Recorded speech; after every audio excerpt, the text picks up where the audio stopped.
From the moment that I wake up, put on my makeup, you were right there with me. Doesn't matter what I go through, you're my breakthrough. You know everything about me. You heard every prayer that came from my heart, and you love me. Yes, you love me. Woo! When I think of how you made me, it's amazing. I reflect your beauty every moment that I'm living. No counting your thoughts toward me. You're great. Let us open in a word of prayer. Mari kita berdoa. Father, we want to thank you today in the name of Jesus. Bapak, kami mau mengucap syukur hari ini di dalam nama Yesus. We thank you, Lord, for your faithfulness in our life. Kami bersyukur Bapak untuk kesetiaan-Mu dalam kehidupan kami. Lord, teach us, oh God, as we dive into your word about the school of prayer. Bapak, biar Engkau yang mengajarkan setiap kami, selagi kami juga menyelami pelajaran tentang sekolah doa ini. And every word that proceed out of his lips will give you the glory. Biar setiap perkataan yang keluar dari mulutku juga boleh membawa kemuliaan bagi nama Tuhan. Father, I pray that you bless myself and Teresa, Lord, as she begins to interpret the word, oh God. Berdoa supaya Engkau yang berkati, urapi hamba-Mu dan juga Clarissa yang akan menerjemahkan. In Jesus' name we pray. Di dalam nama Yesus. Amen. Amin. All right, it's great to see all of you on the platform. May God bless you. Senang banget bisa lihat teman-teman lagi di Zoom ini, biar Tuhan yang berkati kita semua. For those who are in overseas, we welcome you into this platform. Buat teman-teman yang di luar negeri, kami mengundang teman-teman untuk ada di sini sama-sama kita. I pray that you continue to walk with God with fervency, especially your EGG is coming up soon. Aku berdoa supaya kita semua teman-teman boleh terus berjalan bersama dengan Tuhan, boleh terus berapi-api dalam Tuhan, apalagi juga bentar lagi kita bakalan All engage. right. Praise the Lord. Amen. I just promise you that next month we'll touch on fasting. So we have built up systematically on the school of prayer, but next month we'll touch on the topic on puasa. Ya, jadi mulai bulan depan kita akan mulai membahas tentang puasa, karena kita sedang membangun secara sistematis tentang sekolah doa ini. All right. I believe that you have your notes with you. I give you the PowerPoint. All right. Take your notes, your paper. Let me give to you. Jadi aku percaya aku udah bagikan bahannya ya ke teman-teman. Kita boleh sama-sama buka bahannya. All right. Right on the screen that you have this title called number 2. Why teach people to pray? Lesson number 2. Jadi pelajaran kedua ini adalah kenapa sih kita mengajar orang untuk berdoa? Okay, there are a few things we're going to consider. Write it in your platform, in your paper. On the orange box, you have Mark chapter 16, verse 15. On the blue box, okay, go ahead.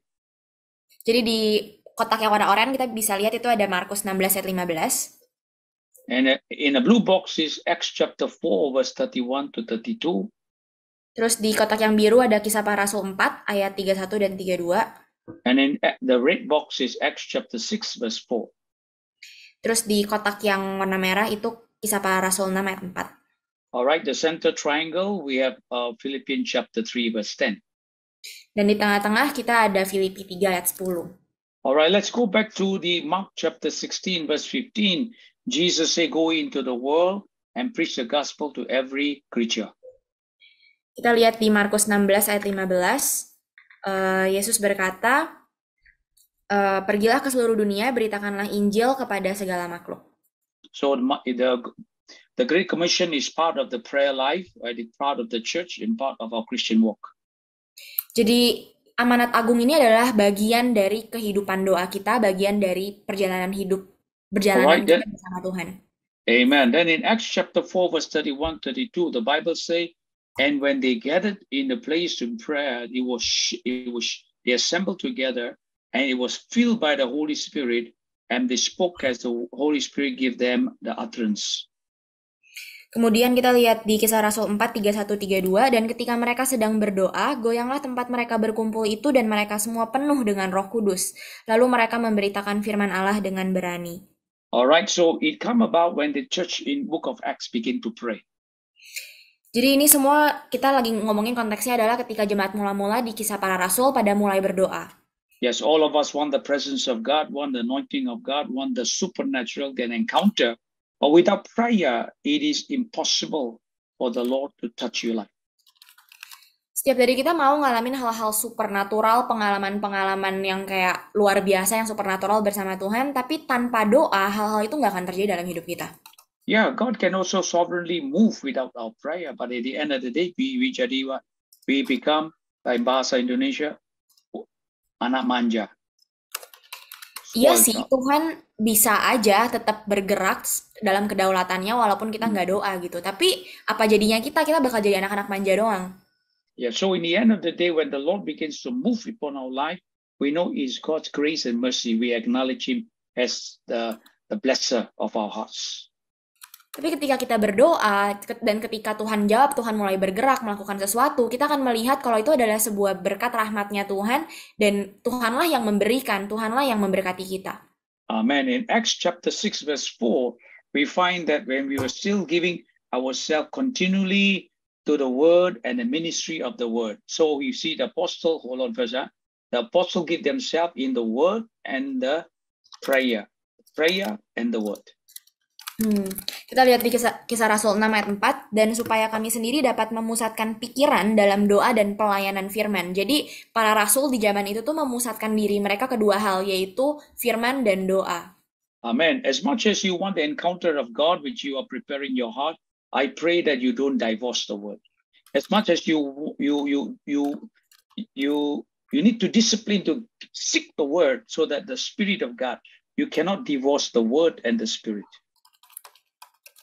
Dan sebanyak mungkin kita lagi kayak mengharapkan pengalaman pribadi, perjumpaan pribadi bersama Tuhan, tapi sebegitu berharapnya kita berjumpa pribadi sama Tuhan, kita nggak boleh putuskan hubungan antara kita mau ngalamin Tuhan dengan baca firman. Jadi kita nggak bisa skip baca firmannya. Amen. Thank you. So, but many times Christians want the presence of God, the Holy Spirit of God, the fire of God, but malas baca Alkitab. Seringkali kita cuman maunya kayak Roh Kudus, urapan, api yang baru, kayak supernatural, tapi baca firmannya males banget. Remember, the Holy Spirit is with you every day in your heart. Kita perlu ingat kalau Roh Kudus itu ada bersama kita setiap hari, karena Roh Kudus ada dalam hati kita. So your pastor will not be there with you every day, 24/7, 7 days a week. Pastor kita nggak akan ada sama-sama kita 24 jam selama 7 hari. So when you go back to your own normality of life, your normal walk of life, you have the word and the Spirit in your heart that will keep the fire of God burning. Dan ketika kita menjalani kehidupan sehari-hari kita yang biasa aja gitu, justru firman Tuhan dan roh Tuhan yang ada dalam diri kita itulah yang akan menjaga api itu tetap ada dalam diri kita. So right now you look at the center triangle, he said the goal of my prayer is Philippians chapter 3 verse 10.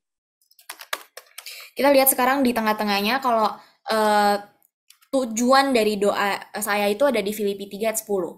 So what did he say? He said that I may know him and the power of his resurrection. Who is the one who write? He was Apostle Paul.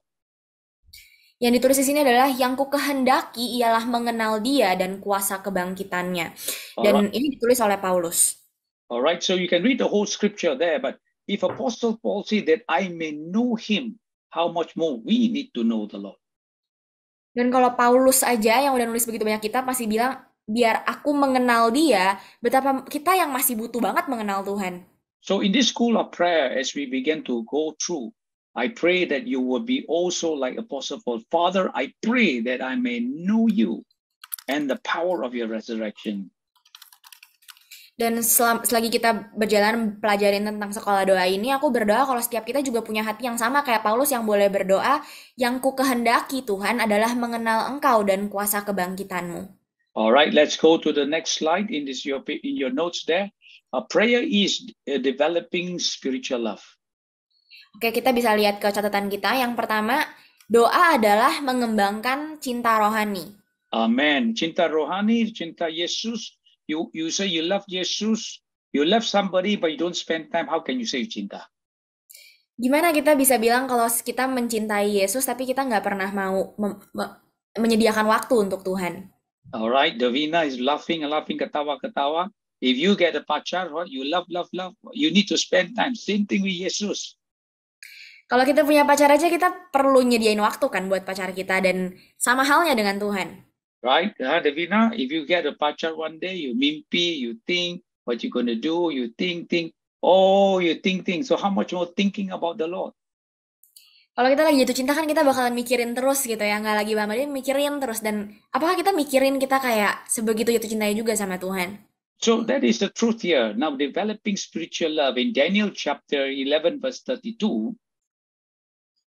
Dan ini kebenarannya kita bisa lihat di Daniel 11 ayat 32. All right, and the Bible says, okay, as you begin to write down chapter 32 verse B, but the people that knows their God shall be strong and carry, but begin to carry, but with great exploit, will do great exploit.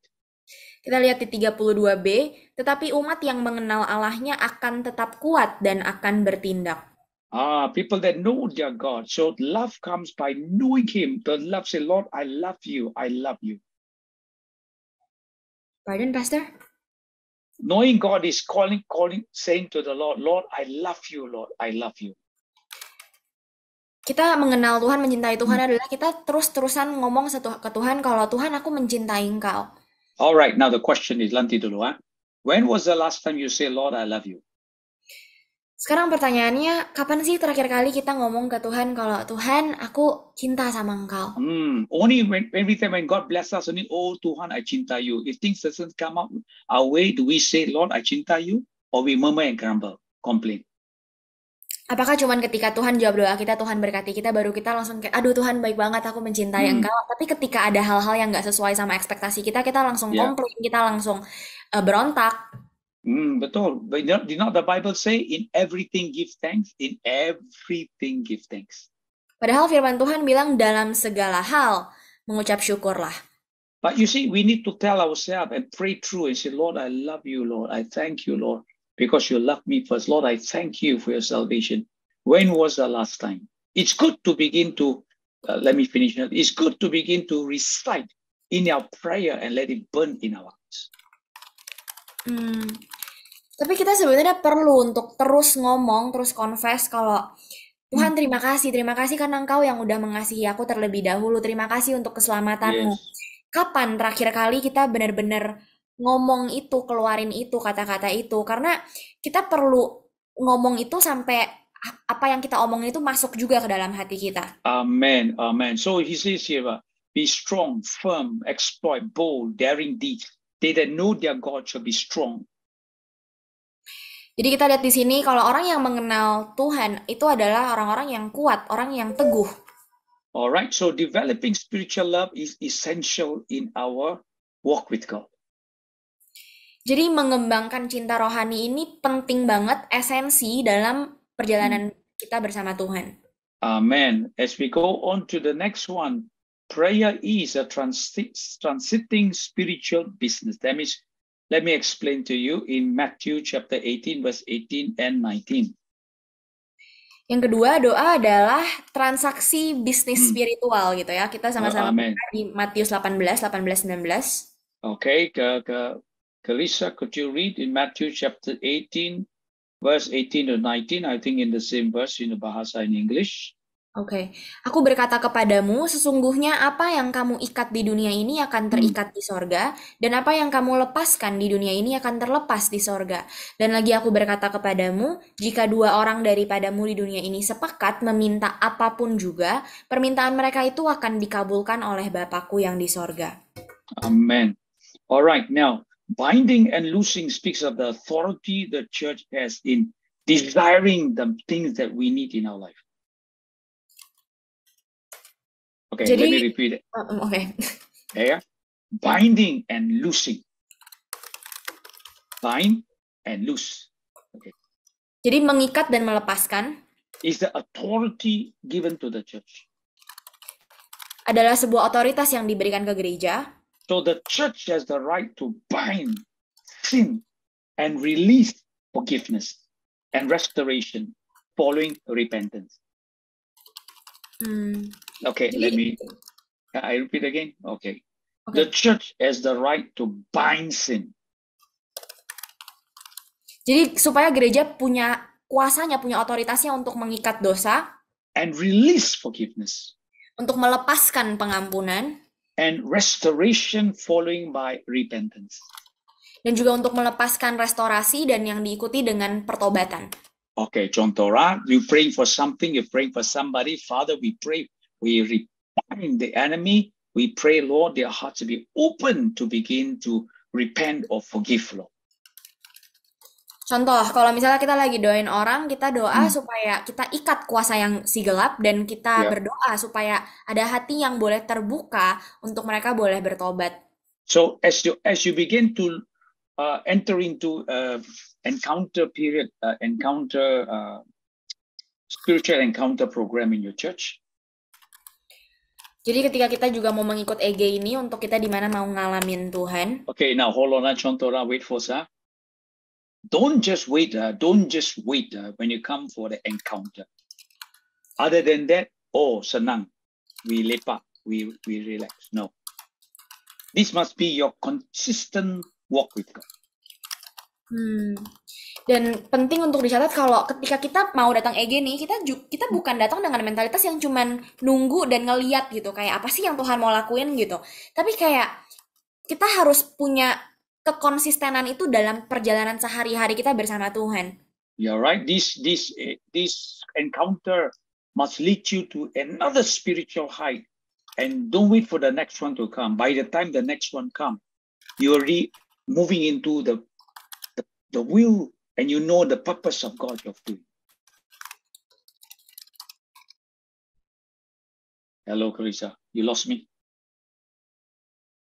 Yeah, I did lose you. You lost me, Nama. You get Sorry. No, I'm just pulling your leg. No, I can hear you clearly right now. Sorry, can you please repeat that? Okay. Don't wait for the next encounter. It is for you to use this encounter to build yourself up.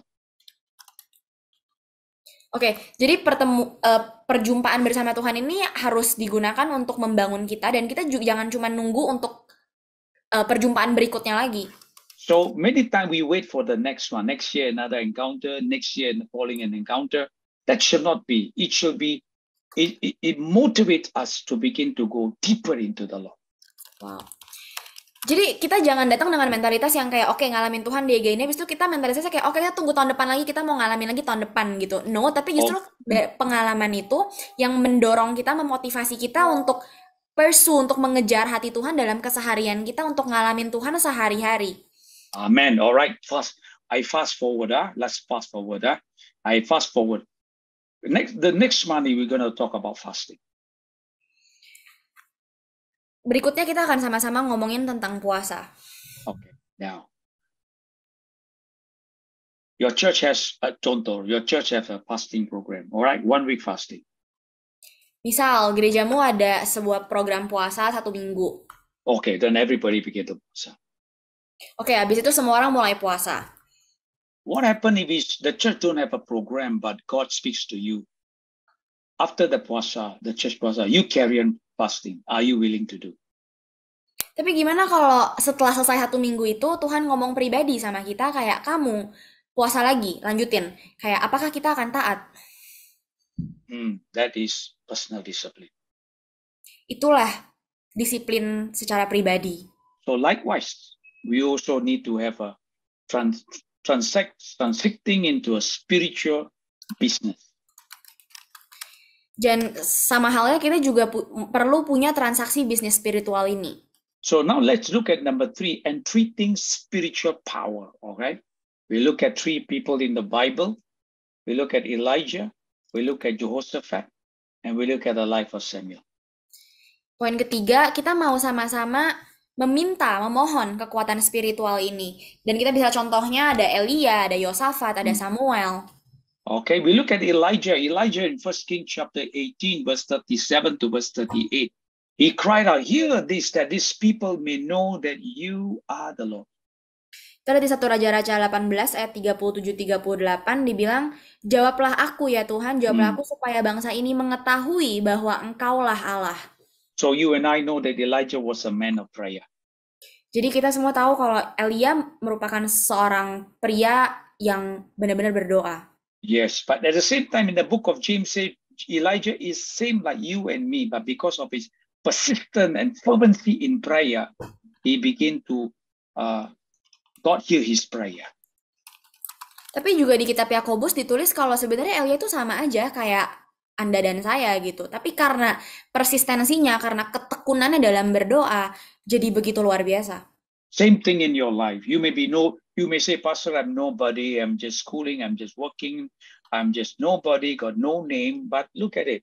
If you pray and believe the Lord, don't you think God can work His power through you? Dan mungkin sama dengan hidup kita ya. Kita mungkin mikir kayak kita bukan siapa-siapa, kita cuman pelajar, kita cuman pekerja biasa gitu. Tapi ketika kita berdoa dan beriman, kayak bukankah Tuhan yang sama juga mampu melakukan hal-hal luar biasa lewat hidup kita? Okay, look at the life of Jehoshaphat, 2 Chronicles chapter 18, verse 31. He cried to the Lord, okay? He cried to the Lord and the Lord delivered them. Kita lihat di 2 Tawarikh 18 ayat 31, kehidupan Yosafat, dia bilang, Yosafat berteriak dan Tuhan menolongnya. All right, we can read the story. Then we look in the life of Samuel. 1 Samuel chapter 7, verse 9 to verse 10. The Bible says Samuel cried out to the Lord for Israel. Kita lihat di hidupnya Samuel, di 1 Samuel 7, dibilang kalau Samuel berseru kepada Tuhan, maka Tuhan menjawab dia. Okay, now, look at the life of Samuel. You can be the same. You stand in the gap and you cry for Indonesia. You cry for the place that you wear a church. You cry for Sincheng. You cry, oh God, breakthrough. You pray, and I believe the Lord will answer your prayer. Kita bisa ngambil posisi kayak Samuel ini di mana dia berseru kepada Tuhan bagi orang Israel. Ayo kita sama-sama berdiri di depan, kita doa untuk Indonesia, kita doa untuk Shenzhen, kita doa untuk Nanjing, kita doa di mana Tuhan tempatin kita ada. All right, now, Teresa, can you turn your Bible to 1 Samuel chapter? It's not on the PowerPoint. Please write the scripture down. 1 Samuel chapter 12, verse 23. Oke, 1 Samuel 12 ayat 23. Do you want me to read it? Yes. Oke. Mengenai aku, jauhlah daripadaku untuk berdosa kepada Tuhan dengan berhenti mendoakan kamu. Aku akan mengajarkan. Pause. Read that again. It's a sin for me if I don't pray for you. Jauhlah daripadaku untuk berdosa kepada Tuhan dengan berhenti mendoakan kamu. Itu dosa buat Samuel kalau dia nggak doain bangsa Israel. Yes. So it's a sin if we don't pray.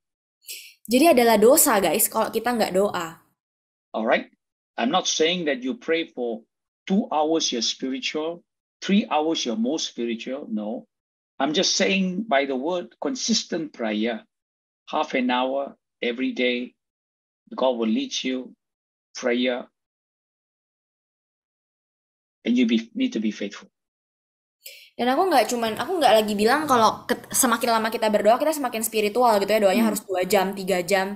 Tapi doa yang konsisten, yang persisten, mungkin 30 menit setiap hari. Ketika kita setia, Tuhan juga akan pakai kita. What happened, Lan? We learn to do. What happened if God speaks to you to pray for certain thing, but you malas? So what happened? Then you have to answer to the Lord. Tapi ketika Tuhan panggil kita, misalnya Tuhan ngomong di hati kita kayak kita harus berdoa, tapi kita males gitu. Dan ya kita mesti bertanggung jawab sih, ada pertanggung jawab antara kita sama Tuhan. Many times when God stir in our heart, we procrastinate. Lanti, gone. Bye. Seringkali ketika Tuhan mulai bergerak dan menggerakkan kita untuk berdoa dalam hati kita, kita kayak nunda-nunda terus. Kayak nanti deh Tuhan, nanti deh. Akhirnya nggak kejadian beneran. Right, now what happened, number 4, let me give to you. Tapping spiritual secret. The tapping spiritual secret in Daniel chapter 2, verse 21 to verse 22. Carissa, could you please read? Ya, kita mau sama-sama lihat gimana kita bisa masuk ke area rahasia-rahasia spiritual ya di Daniel 2 21-22. Dia mengubah saat dan waktu, dia memecat raja dan mengangkat raja, dia memberi hikmat kepada orang bijaksana dan pengetahuan kepada orang yang berpengertian.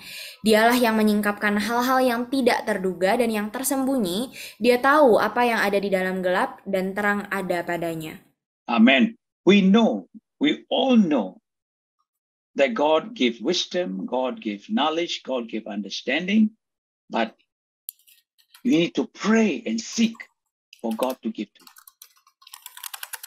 Kita tahu kalau Tuhan yang berikan pengertian, pemahaman, pengetahuan, tapi kita perlu berdoa dan mencari supaya Tuhan kasih. Remember, it's a long journey with God in prayer, and God gives to you the wisdom, because in maturity, He reveals His secret things to you. Dan ingat, adalah sebuah perjalanan yang panjang bersama Tuhan dalam doa. Dan Tuhan akan berikan kita hikmatnya, karena dalam kedewasaan itu Tuhan mengungkapkan hal-hal yang rahasia. All right, according to your notes, there are 4-letter word that spells the power. What is the thing that spells power for us? Sesuai dengan catatan kita ada satu huruf dengan 4 kosakata gitu ya, 4 huruf yang yang sebenarnya menunjukkan kuasa gitu, yaitu yes, okay. We want the power, but we need to know, we need to have the fear of the Lord. Kita mau kuasanya, tapi kita perlu rasa takutnya akan kuasa itu. That is why in Psalms 25 verse 12 and verse 14, who is a man that fears the Lord, him that he will teach in the way that he choose. Can you read it? Makanya di Mazmur 25:12 dibilang, siapakah orang yang takut akan Tuhan? Kepadanya Tuhan menunjukkan jalan yang harus dipilihnya. Verse 14, the secret of the Lord is with those who fear him, and he will show them his covenant. Ayat 14, Tuhan bergaul karib dengan orang yang takut akan Dia, dan perjanjiannya diberitahukannya kepada mereka. Amen. So when we have the reverence of God in our life, fearing God in our heart, we pray through, He reveal His plan and purposes. Jadi ketika kita punya rasa yang begitu hormat, kagum sama Tuhan, kita punya rasa takut akan Tuhan itu, kita berdoa, Tuhan akan singkapkan apa yang jadi rencana dan tujuan Tuhan dalam hidup kita. Alright, the fear of God is not hiding under the table, it is reverence the house. Reverence it. Karena takut akan Tuhan itu bukannya sembunyi di kolong meja gitu ya, tapi takut akan Tuhan adalah rasa yang kagum dan hormat akan Tuhan. Yes, amen. You know, we need the fear. Sometimes we treat the church like a supermarket. Kita perlu rasa takut itu karena seringkali kita memperlakukan gereja itu kayak supermarket. Alright, we come casually, we come very, what is the word to use? Lack of a better word. We come as though we're going to the beach. Kita datang tuh cuman kayak seenaknya, selewatnya aja gitu. Cuman kayak kita lagi mau ke pantai. You know, I ask you a question, Carissa. You and me, we talk this. The rest can listen. You know, somebody asked me, is it right or wrong to wear jeans in the house of God or preaching? Well, I mean, wearing is, if you're a normal member, no, that is not issue. But if you're a pastor, a preacher, is it right or wrong to wear jeans on the pulpit? Interesting. Yes, I'm asking you. I'm talking to you now. All right. You talk to me. I think it. Okay, you translate in Bahasa, you're talking to me the same thing. So I speak in Bahasa? Yeah, so they can understand. Oh, oke. Menurut aku sebenarnya tergantung penontonnya ya. Kalau misalnya dia youth pastor gitu, mungkin isinya anak-anak SMA semua yang kayak bener-bener youth pastor, I think asal sopan, maksudnya kayak pakai jeans, I think masih oke gitu. Tapi kayak ketika isinya kayak mungkin baby boomers atau kayak yang lebih punya fixed pemikiran tertentu, konotasi tertentu gimana melihat pastor, mungkin harus pakai celana bahan. Kayak dia harusnya nggak pakai celana jeans sih. Jadi tergantung siapa audiensnya, apakah itu akan jadi batu sandungan atau enggak untuk yang melihat. Alright, so what is your take to this, Carissa? You're very intrigued by the question I asked. Oh yeah, I am. I think it depends on the audience. Like if the pastor is like a youth pastor, where like looking too serious might actually be not so like welcomed by the people there. Like I think wearing jeans is not like a big deal, I think, because I think that's more of a preference and not something principle. As long as first audience, second the motive of the pastor, like why is he wearing jeans or why is she wearing jeans, and yeah, I mean like just like how Paul said kayak if he's in the middle of a crowd who doesn't eat something, well he won't eat it as well as long as it doesn't like become a stepping stone for other people. So if it is not a stepping stone for the audience in that particular purpose, then I think it's fine. All right, praise God. Very good answer that you gave. All right, I will also follow the same trend of thought, but I look at my congregation first. Okay, if I'm going for a youth meeting, youth camp, I will use the jeans, no problem, because I will use for 3-4 days. 1 week I can use. But if I'm preaching on a Sunday service, main service, I will use proper. I will not use jeans. So one pastor asked me in Indonesia, what do you think about that? Jeans. I say, well, my answer to I cut short my answer. I give him one answer. Do you see an imam wearing jeans going to the mosque?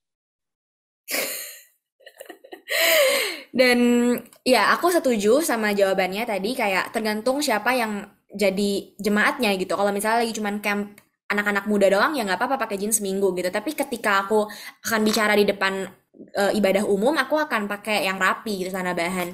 Dan jawaban aku terhadap orang yang tanya aku tadi adalah kayak aku tanya balik gitu ya, apakah kamu melihat seorang ustadz datang ke masjid dengan pakai celana jeans? So when I look at them, they have more reverence to the place of worship than we Christian in the house of God. Ketika aku melihat orang-orang muslim ini, mereka terlihat punya rasa hormat yang lebih tinggi di dalam masjid rumah ibadah mereka daripada kita orang-orang Kristen dalam gereja. Neither do you see a Hindu priest wearing priest when they go and do the sacrifice. Dan kita juga nggak lihat kan ada orang imam Buddha yang kayak pakai jeans ketika dia lagi mau mempersembahkan korban. So what I'm saying to say is that for me, when I preach on Sunday service, I have a standard procedure, long sleeve, pants, dress pants. That's it.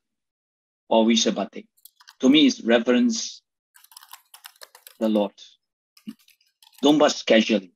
All right, not casually. Not on the Sunday main service. Listen very carefully.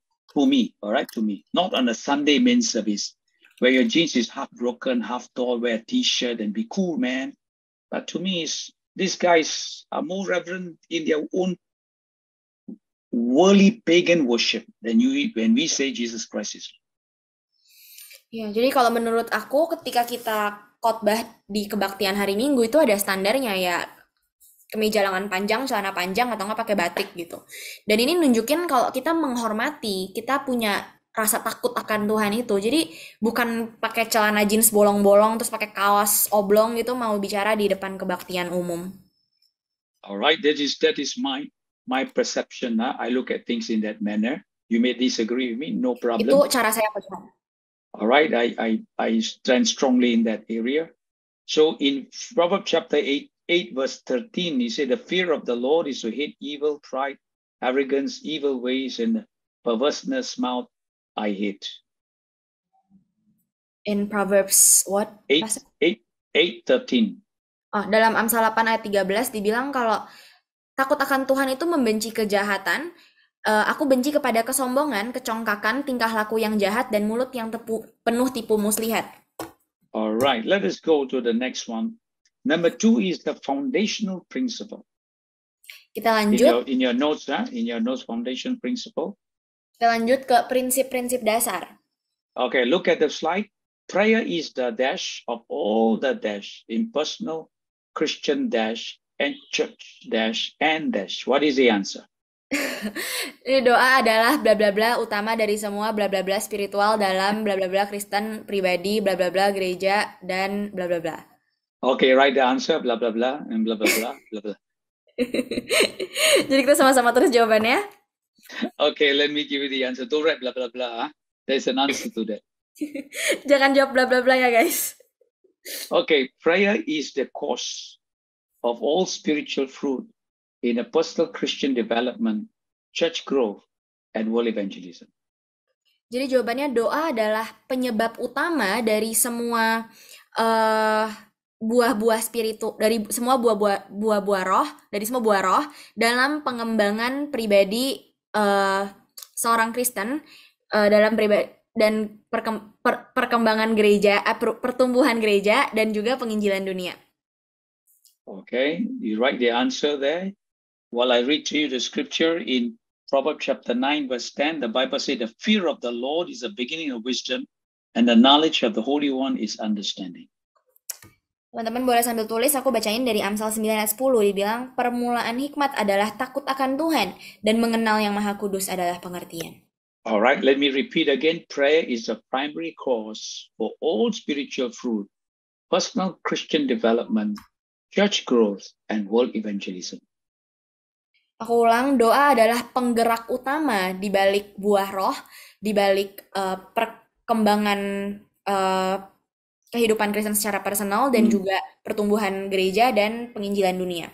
All right, you want to have a personal growth? Prayer. You want to church growth? Prayer. You want spiritual fruits? Prayer. Jadi kalau kita mau bertumbuh secara spiritual, kita mau gereja kita bertumbuh, kita mau ada buah roh, ya kita harus berdoa.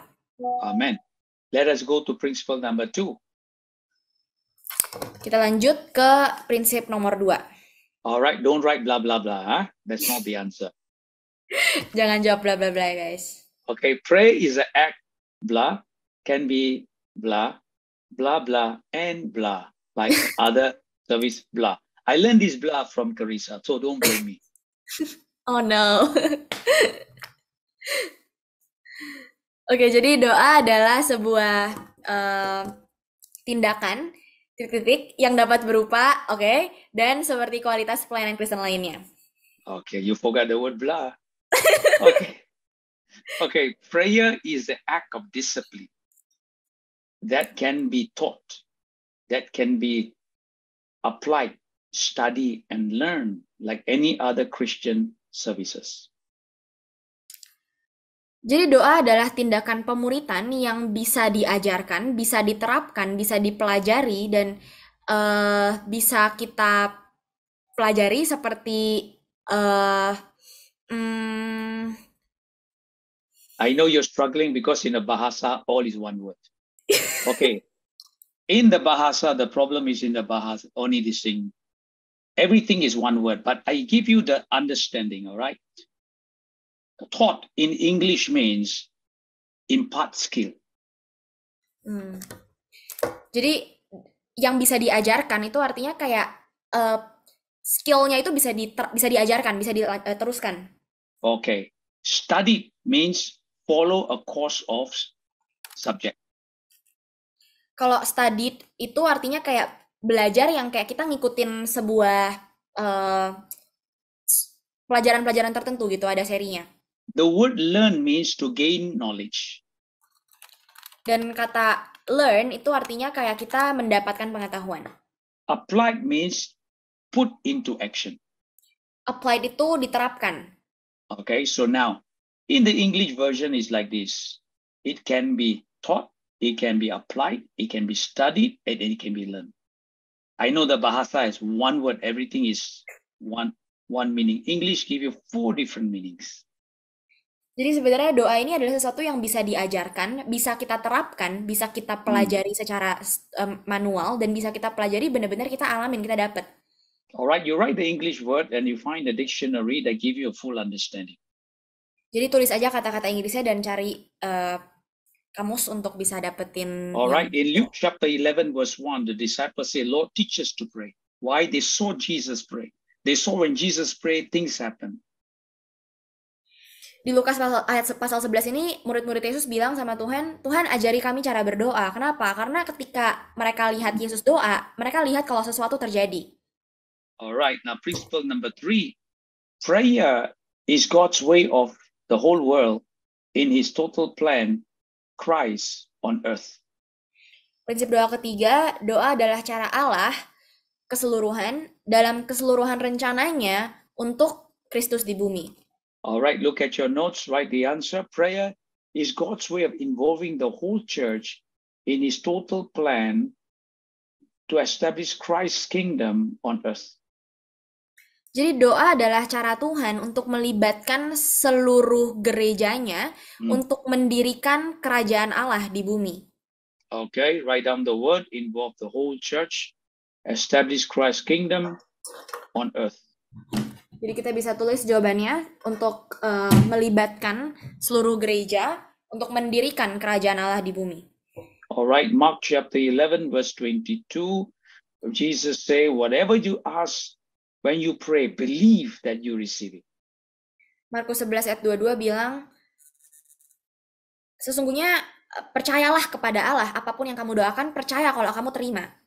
Okay, I just give you few seconds, all right, to write the word involving the whole church, establish Christ's kingdom on earth.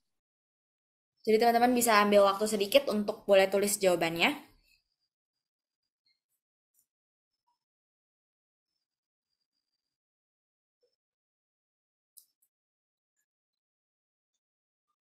Okay, going once, going twice, going, gone. Let's Oke, go to udah ya. fundamental principle, prayer principle number 4. Number 4 is this.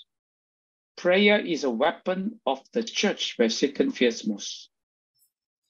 Yang keempat, prinsip doa. Doa adalah senjata gereja yang paling ditakutin sama iblis. Whether your church is small, whether the church is mega, whether what size is immaterial. But when a praying church, the enemy fears. Nggak peduli seberapa besar gereja kita, gereja kecil, gereja super besar, tapi ketika kita berdoa, iblis itu ketakutan. Even you alone you pray, even a new believer pray, the enemy fears. Bahkan ketika kita doanya sendiri, atau bahkan kita baru percaya Tuhan nih, orang baru percaya Tuhan, tapi ketika kita berdoa, setan itu gemeteran takut. Okay. Prayer is a weapon of the church. It's a weapon, but why are we not using this weapon? Doa ini adalah sebuah senjata, tapi kenapa kita nggak pakai nih senjata? That's a question that you need to ask yourself. Ini adalah pertanyaan busy. kita We're perlu busy. tanyakan kepada diri kita sendiri. We didn't make priority. We procrastinate. Mungkin kita sebenarnya nggak nganggap kalau doa adalah sebuah prioritas, jadi kita menunda-nunda terus. Alright, okay. Weapon, church, Satan fear most. Oke, silakan dicatat teman-teman. Okay, I just give you a few seconds. Gone. Oke, lanjut ya. Okay. Number 5. Prayer is understood and neglected by the church in the 20th century. Is understood little and neglected much. Jadi prinsip doa kelima, doa itu dimengerti sangat sedikit dan diabaikan sangat banyak oleh gereja di abad ke-21. Okay, 1 Samuel chapter 12 verse 23, we read that. Moreover is for me, for if I should sin against the Lord, ceasing to pray for you, depend which version you're reading, all right? Kita lihat di 1 Samuel 12:23, jauhlah daripadaku untuk berdosa kepada Tuhan dengan berhenti mendoakan kamu. You see, I'm not saying you don't pray. Many people know about prayer. They know to spell prayer, but how many pray? Sorry, Pastor? Many people know about prayer, but how many people pray? Oh, banyak orang tahu tentang doa, tapi berapa banyak yang beneran doa? We know the need to pray, but then do we pray? Or do we pray only when we got problem? Kita tahu kita perlu untuk doa, tapi apakah kita berdoa? Atau kita hanya doa ketika kita ada masalah? Alright, I'm not scolding you. I'm trying to stir your heart, to open your heart and mind to the need of prayer. You want the glory, you want the anointing, you want the power. There is a price to pay. Aku bukan lagi omelin teman-teman, tapi aku lagi mau menggerakkan hati teman-teman. Ayo, kalau teman-teman mau urapannya, mau kuasanya, teman-teman kita perlu berdoa. Remember, it's not a sprint, it's a marathon. Ini bukan lomba sprint, tapi ini maraton, lari panjang. Number 6. Prayer is the act of spiritual servanthood that can and must be sustained on a daily basis regardless of feeling and emotion. Prinsip doa ke-6, doa adalah tindakan seorang pelayan yang dapat dan harus dipertahankan setiap hari, terlepas dari apa yang kita rasa, apa yang kita emosi kita gimana ketika kita berdoa. Okay, write it down. Servanthood and sustain. Okay, while you're writing this down, pay attention to this. Many times Christian begin to say, "Oh, Pastor, I emotionally not okay. I don't feel like praying." Perhatiin deh, seringkali orang-orang percaya itu bilang kayak, aduh pastor aku secara emosional lagi nggak oke nih, secara emosi aku lagi berantakan, aku nggak bisa doa. You ever heard that? Pernah ada yang dengar? Okay, now, why don't you tell your boss on Monday? Sekarang kenapa teman-teman hari Senin nggak ngomong ke bos gitu ya? Oh, boss, I emotionally not okay. I don't want to come to work. Bos, hari ini aku secara emosi lagi kacau, berantakan, aku nggak mau datang ke kantor deh. Your emotional kacau also you will go. You know why you need to go? Because at the end of the month you get your gaji. Sekacau apapun emosi kita tahu kita pasti akan datang juga ke kantor tuh hari Senin karena akhir bulan kita dapat gaji.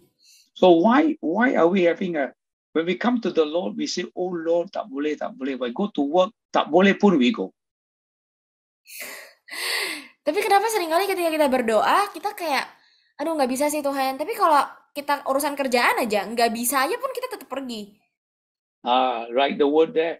Prayer is an act of a spiritual servanthood that can be sustained. It must be sustained on a daily basis regardless of feeling and emotion. Catat ya, kayak doa itu adalah sebuah tindakan yang kita sebagai seorang pelayan gitu, dan itu bisa dan harus kita pertahankan secara dalam sehari-harinya kita, terlepas dari perasaan kita. You'll be surprised when you are really down and you pray, you'll be surprised how God is able to speak to you. Kita akan dikagetkan dengan gimana Tuhan mampu bicara sama kita ketika kita mungkin lagi ada di posisi yang sangat rendah. Amen. Number 7. Prayer is best learned, understood, cultivated by actual practice of prayer itself or an extended period of months and years.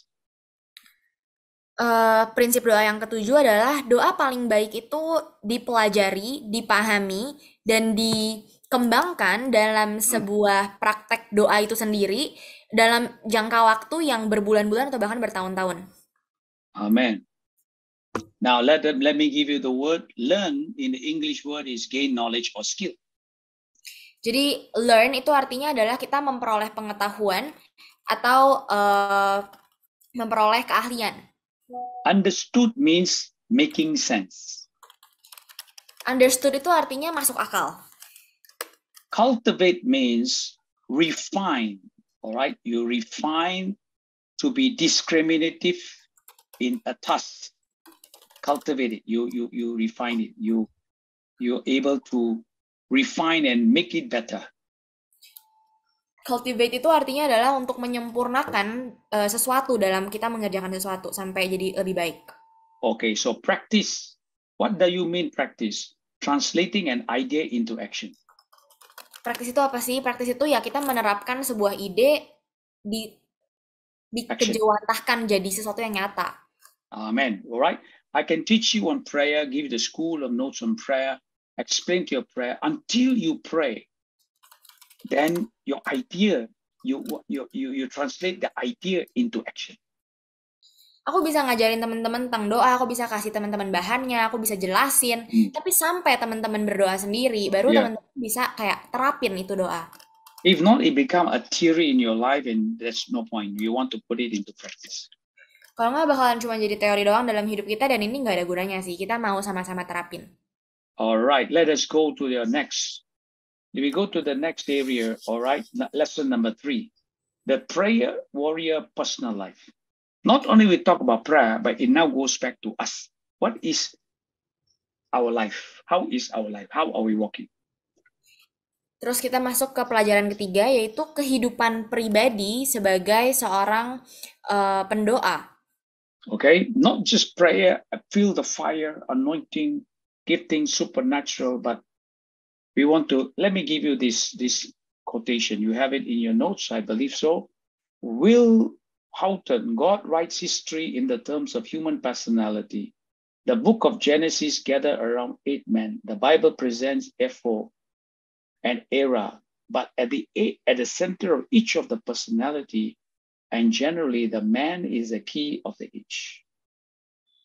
Will Houghton pernah bilang kayak Tuhan menulis sejarah berdasarkan kepribadian manusia. Kitab Kejadian itu mengumpulkan sekitar 8 orang, dan Alkitab menyajikan zaman dan zaman gitu, tapi yang menjadi pusat dari masing-masing zaman itu adalah kayak ada kepribadiannya di situ, dan biasanya ada Character. orangnya itu adalah kunci dari zaman itu. Amen. So you look at St. Augustine, he say, without God we cannot, without us God will not. Saint Agustinus pernah bilang, tanpa Tuhan kita nggak bisa, tanpa kita Tuhan nggak akan lakuin hal itu. So God can do without us, but God wants us to participate together with Him.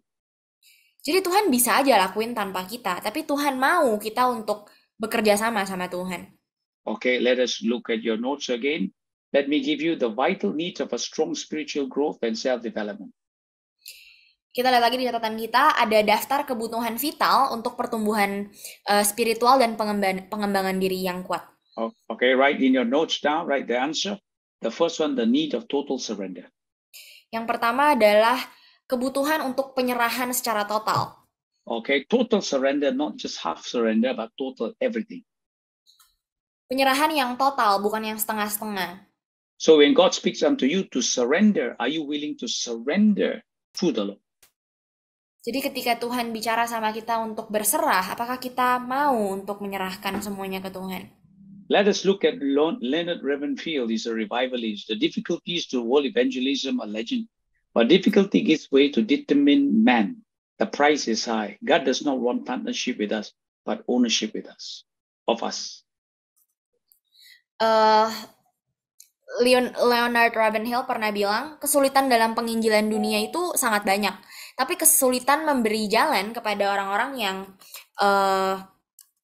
mempunyai tekad gitu ya. Dan harganya tinggi, tapi Tuhan menginginkan kemitraan dengan kita, bukan kepemilikan atas kita. Amen. All right. What area is God saying to you that you need to surrender? Area apa dalam hidup kita yang Tuhan sebenarnya lagi minta kita serahin ke Tuhan? You have to answer that question. Kita perlu jawab pertanyaan ini. Number 2, the need to accept God's forgiveness. Yang kedua, kebutuhan untuk menerima pengampunan Tuhan.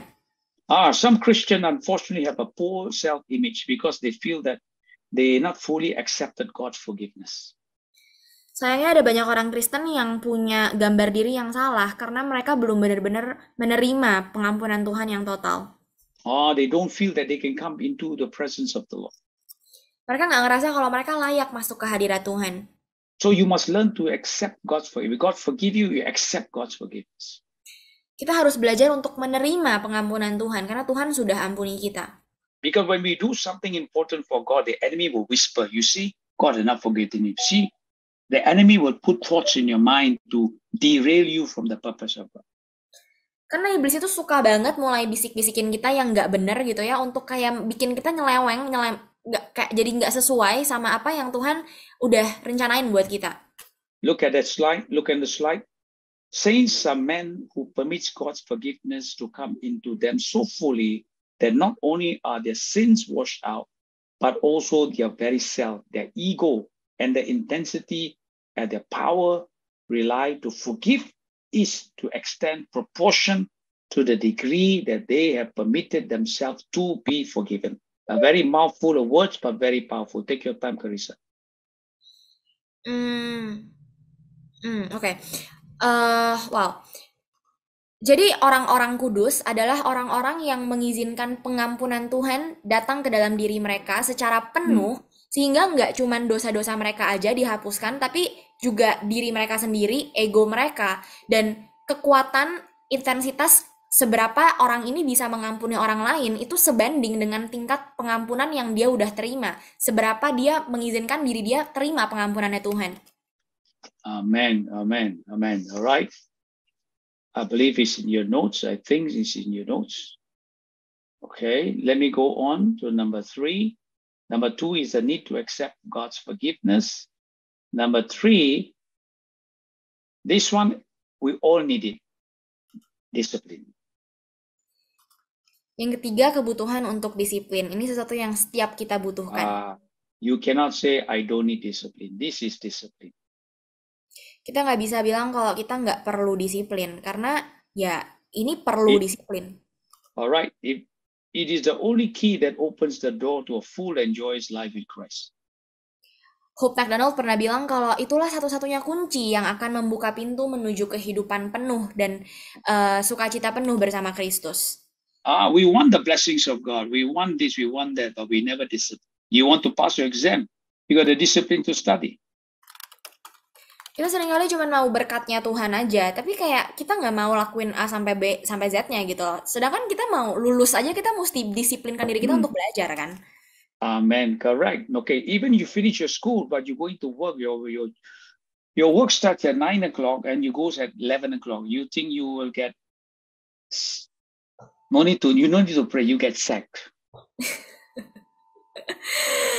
Kalau misalnya kita kerja, mungkin udah lulus sekolah gitu ya, kerja pun kalau kita masuk jam 9 tapi kita jam 11 ya udah nggak usah pakai doa lah, udahlah lupakan. Okay. Number 4, the need to take care of our physical body. Yang keempat, kebutuhan untuk merawat tubuh fisik kita. Okay. Talking about physical body or tubuh kita, it involves fasting. It what, Pastor? Fasting, puasa. Taking care of body involves fasting. Oh, dan sebenarnya merawat tubuh jasmani, tubuh fisik kita itu juga termasuk salah satunya adalah kita berpuasa. You need to exercise. Kita perlu olahraga. You got to take care of your body. You want God to use you. You want God to use you in a great and mighty way. You need to take care of your physical body. Kalau kita mau Tuhan bisa pakai hidup kita, ya kita juga perlu sih ngerawat hidup kita, ngerawat tubuh kita tetap sehat. Yeah, and then you got to eat moderately. Dan makannya jangan kebanyakan, tapi ya sewajarnya lah. Some people got a gift of makan. Ada beberapa orang yang emang diberkati bisa makan banyak gitu ya. I'm not saying you cannot eat, but you need to moderate. You need to know. You got to take care. Lest you got this pain, that problem, that you want to let God use you. You got to take care of your body. Kita perlu bisa tahu batas dan makan sewajarnya dan ngerawatlah tubuh kita karena Tuhan gimana mau pakai kita kalau kita sakit-sakitan. Okay, number 5, the need to respect time. Yang kelima, kebutuhan untuk menghargai waktu. All of us got 24 hours. Nobody got 25. Setiap kita punya 24 jam yang sama, nggak ada yang punya 25 jam. So, respect the time. If you're on time, you be on time for your work, be on time for the church, be on time for your appointment. Jadi ya kita sama-sama hargai waktu, jangan jadi orang yang apa-apa ngaret. Tapi ya ada janji kerja ya on time lah. Some people are very late. Whatever you tell appointment, they're always late, perpetually late. Ada beberapa orang yang selalu telat gitu ya. Kamu mau janjiin dia jam berapapun pasti dia telat gitu. So, I want to challenge you to be respect time. Yuk kita jadi orang-orang yang menghargai waktu. Number 6, the need to renew our mind. Yang keenam, kebutuhan untuk memperbaharui pikiran kita. How we meditate on the word of God. Gimana kita merenungkan firman. We begin to see ourselves grow. Kita mulai melihat diri kita bertumbuh. We know the scripture in Romans chapter 12 verse 1 and 2. We know the scripture in Philippians chapter 2, let the mind of Christ be in you. Kita tahu firman-Nya di Roma, di Filipi 2 ayat Filipi 2 gimana kayak biarlah pikiran Kristus ada dalam diri kita. Alright, let us go on while you're taking the notes. The need to discipline, the need to care for a physical body, the need to respect time, the need for a renewed mind. Jadi kebutuhan untuk disiplin, untuk merawat tubuh fisik kita, untuk menghargai waktu, dan juga untuk mengalami pembaharuan pikiran. Alright, let's go to the next point. Lanjut. Let's go on. Alright, the need to have a right spirit. Kebutuhan untuk memiliki roh yang benar. Okay, a right spirit is found in Numbers chapter 12 verse 3 and Daniel chapter 6 verse 3. Roh yang benar ini tuh kita bisa temukan di Bilangan 12 ayat 3 dan Daniel 6 ayat 3. The Bible says that Daniel has an excellent spirit. His spirit, it means his spirit is right before God. Firman Tuhan bilang kalau Daniel itu memiliki roh yang roh yang luar biasa gitu ya. Rohnya itu benar di hadapan Tuhan. So you and I, we need to have a right spirit within us. Jadi kita sama-sama perlu punya roh yang benar ini dalam diri kita. Alright, number 8, the need of integrity. Yang ke-8, kebutuhan akan integritas. Okay, integrity is very important. If you go for a mission, if one person gets saved, you say one person gets saved. Integritas itu penting banget gitu ya. Kalau kita pergi misi dan cuma emang satu orang yang selamat, ya kita bilang satu orang selamat. If 5 people get baptized, say 5. No need to tambah-tambah. Kalau 5 orang dibaptis ya kita bilang 5 gitu ya, nggak usah ditambah-tambahin. Yeah, because we want to put a number bigger, make ourselves feel very good, make ourselves look good in the eyes of men. Seringkali kita mau kayak memanipulasi faktanya sedemikian rupa supaya kita bisa dipandang baik di hadapan manusia. Let's look at the PowerPoint. Francis Wicks. Strip oneself of all deception to see oneself naked in one's own eyes before one can come in terms with the element of oneself and know who one really is. Francis pernah bilang, lepaskan diri kita dari semua penipuan diri sendiri. Ayo kita melihat diri kita sendiri secara telanjang di depan mata kita sendiri sebelum kita bisa memahami unsur-unsur diri kita dan mengetahui siapa diri kita sebenarnya. Yeah, how true it is, right? We need to strip ourselves to so that we can really have an honest evaluation of ourselves. Kita perlu lepaskan diri kita dari setiap self-deception, dari setiap penipuan diri, supaya kita bisa benar-benar punya hasil observasi yang benar-benar jujur tentang diri kita sendiri. Okay, number 9, the need to die to self. Yang ke-9, kebutuhan akan kematian diri sendiri. All right, it is always coming to the Lord. Lord, is no more I that liveth, but Christ that liveth in me. Apakah selalu dalam hidup kita itu bukan lagi aku, tapi Kristus yang hidup dalam aku? Like the prayer of John the Baptist, I must decrease, but you must increase. Seperti doanya Yohanes Pembaptis, aku harus berkurang dan engkau harus bertambah. Look at this PowerPoint. Look at this quotation. We're going to read it. I read it once, later Carissa will read it twice. Leonard Ravenfield, the man who dies to self has no ambition, has nothing to be jealous about. Leonard Ravenhill pernah bilang, orang yang telah mati terhadap dirinya sendiri itu nggak punya ambisi dan nggak ada hal lagi yang dia cemburuin. He has no reputation, he has nothing to fight about. Dia nggak punya reputasi, jadi nggak ada lagi yang perlu diperjuangkan. He has no possession, he is therefore nothing to worry about. Dia nggak punya harta benda, dan karena itu dia nggak ada yang perlu dikhawatirin juga. He has no rights, so therefore he cannot suffer any wrong. He's already dead, so no one can kill him. Dia nggak punya hak, jadi karena itu dia juga nggak bisa menderita kesalahan apa-apa. Dia juga udah mati, jadi nggak ada yang bisa bunuh dia lagi. So, can you read that again, brother, sister? Orang yang udah mati terhadap dirinya sendiri itu nggak punya ambisi dan nggak ada hal yang perlu dia cemburuin. Jadi dia juga nggak punya reputasi, so dia nggak ada yang perlu dia perjuangkan. Dia nggak punya harta benda dan karena itu dia juga nggak ada yang perlu dikhawatirkan.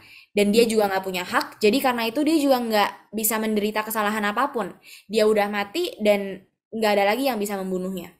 Alright, so we die to self. That means totally die to self. That means he doesn't carry any burden or any grudges in his life or her life. Jadi benar-benar udah mati terhadap diri sendiri, udah nggak bawa beban, udah nggak bawa apa-apa lagi gitu yang harus diperjuangkan dalam hidupnya. Lastly, I give to you, the Bible says was the need to develop a capacity of love. Yang ke-10 adalah kebutuhan untuk mengembangkan kapasitas untuk mengasihi. All right, 1 Corinthians, in those days, men were working their passage to heaven by keeping the 10 commandments. And the 110, they have manufactured out to them. But Christ said, I will show you a more simpler way. If you love, you will unconsciously fulfill the whole law. Love. Jadi Dikatakan kalau pada masa itu manusia melakukan perjalanan mereka ke surga dengan menaati 10 perintah Allah dan 110 yang telah mereka hasilkan darinya. Kristus berkata, "Aku akan menunjukkan kepadamu cara yang lebih sederhana. Jika kamu mengasihi, tanpa sadar kamu akan menggenapi seluruh hukum itu." All right, the capacity to love. It is easy to say, I love, but when God brings the people before you to love, are you able to love? Seringkali mudah buat kita bilang, "Aku mengasihi," tapi ketika Tuhan benar-benar perhadapkan kita di hadapan orang-orang itu, apakah kita bisa mengasihi? All right, don't lift up your hand. You say if you love, because when you say you love people, God will bring people to test you, not your own kind. Jangan langsung angkat tangan, karena ketika kita bilang kalau kita bisa mengasihi, Tuhan akan pertemukan kita dengan orang-orang yang mungkin akan sulit bagi kita untuk kasihi. Okay, I give a few minutes to write that, the need to develop a capacity of love before I stop the slide and come back to the main screen. Jadi silakan teman-teman boleh tulis the need to develop the capacity of love sebelum kita kembali ke layar utama. Going once, twice, going Done. All right, praise the Lord. Hold on first. Let me come out of this. Okay. All right. Now, let me close with this. Let me give you a story.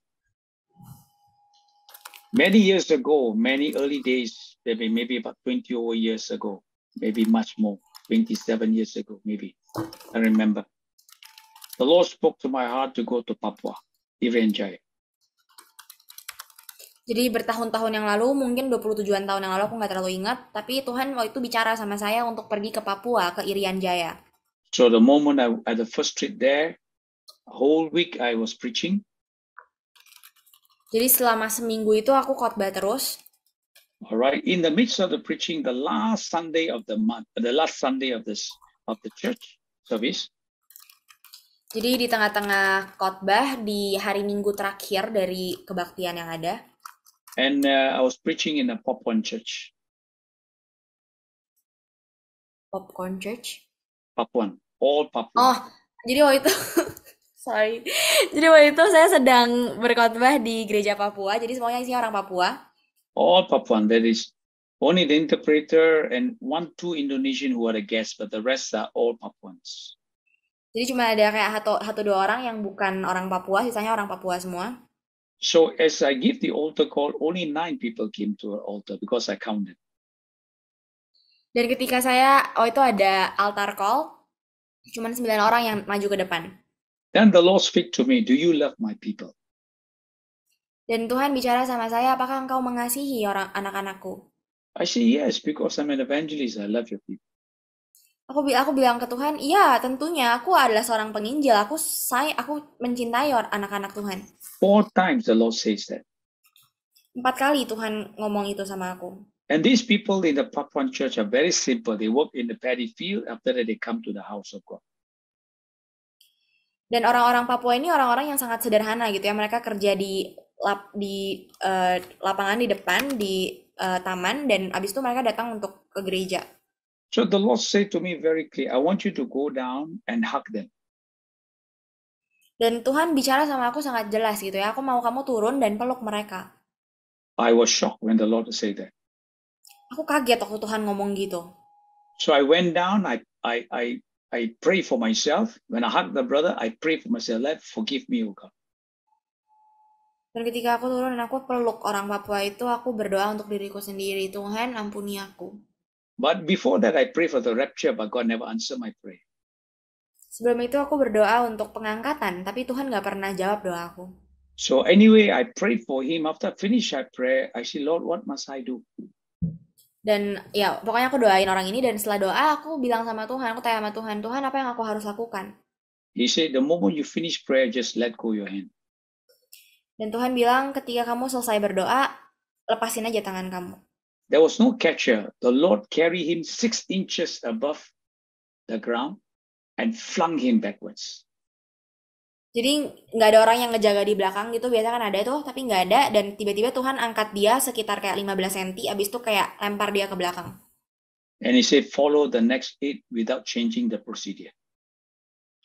Dan Tuhan bilang, ikutin lagi ke orang berikutnya tanpa mengubah apa yang kamu lakukan. Split second when that thing happened, the Holy Spirit says, son, do you know why I do that? Dan di momen itu Roh Kudus bicara sama aku kayak, anakku, apakah engkau mengetahui kenapa aku lakukan itu? I do that not for the people, I do that for you because you obey me. Follow now it, same procedure. Aku lakukan itu bukan untuk orang-orang yang ada, tapi karena kamu taat. So now the question is, if God bring people outside of your ethnic group, are you able to love them? Jadi sekarang pertanyaan adalah, kalau Tuhan bawa kita orang-orang yang di luar suku, di luar ras kita, apakah kita mampu mengasihi mereka? So I went back home, I prayed, I said, Lord, what are you teaching me?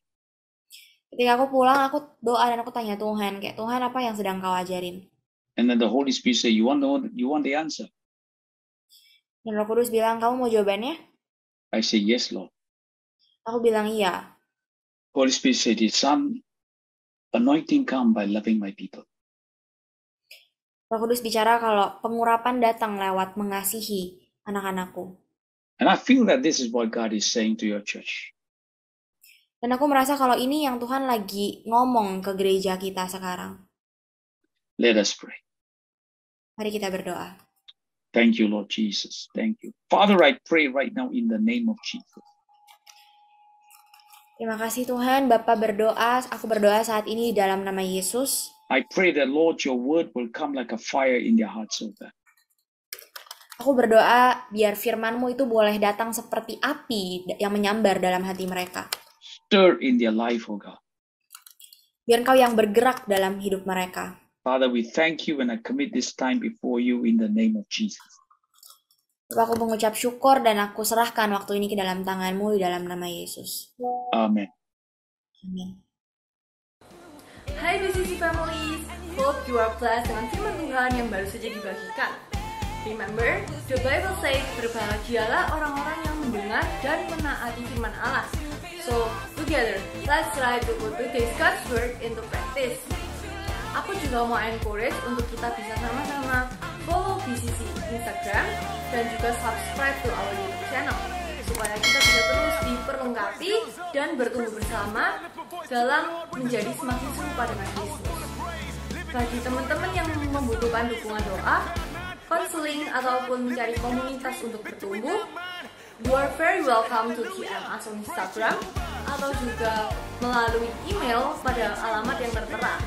See you soon ya BCC Families. God bless.